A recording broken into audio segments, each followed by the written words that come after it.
In the pages of science, this humble crop was once described as a war plant of the first order. Even the United States Department of Agriculture has long questioned, when famine and war weigh heavily on humanity, why is more of this plant not grown?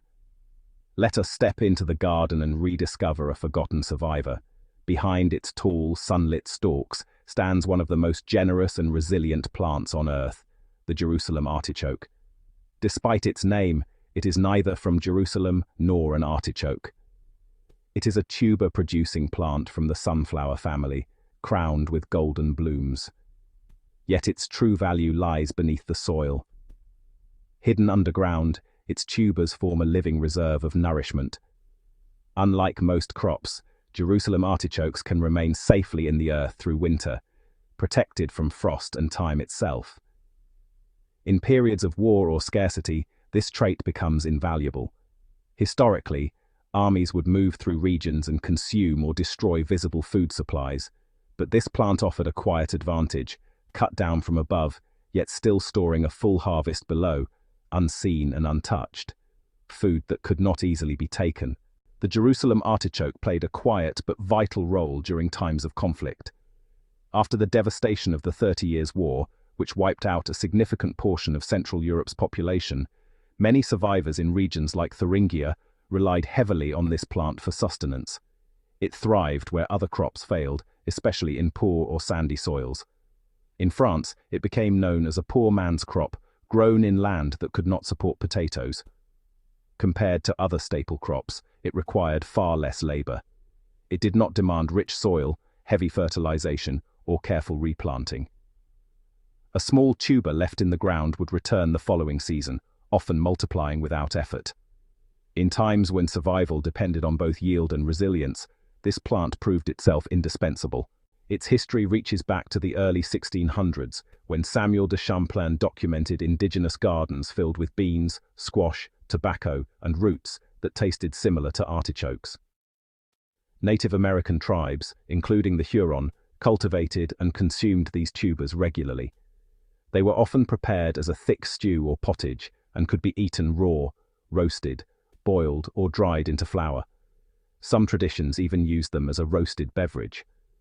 Long before modern agriculture, this plant was already understood as a reliable source of nourishment. The Jerusalem artichoke is not only resilient, it is nutritionally significant. It provides approximately 345 calories per pound, very similar to the potato.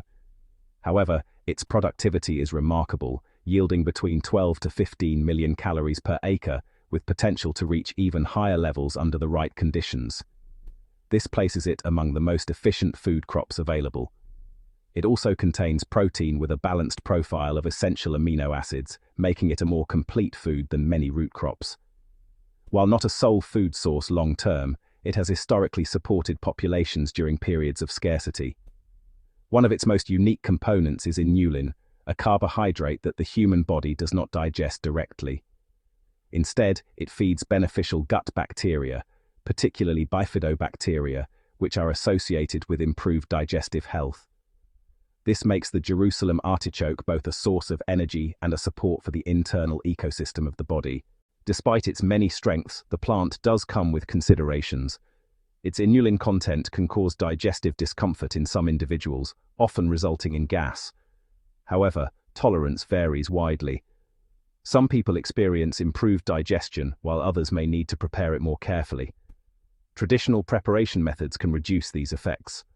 Allowing the tubers to experience frost, cooking them thoroughly, boiling and draining them, or adding acidic elements like lemon juice can all help make them easier to digest. Another factor is its persistence. Once planted, Jerusalem artichokes are difficult to remove completely. Even small pieces left behind will regrow, making it important to plant them in a designated area where they can spread without issue. The Jerusalem artichoke remains one of the easiest plants to cultivate. It grows across a wide range of climates, resists most pests, tolerates poor soils, and produces abundant harvests with minimal effort.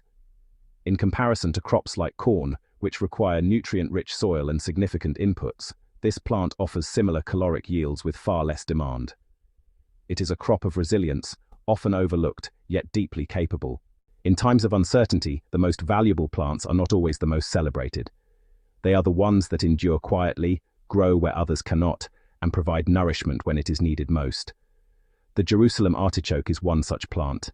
It stands as a reminder that beneath the surface, in the unseen layers of the earth, there are still answers waiting to be rediscovered.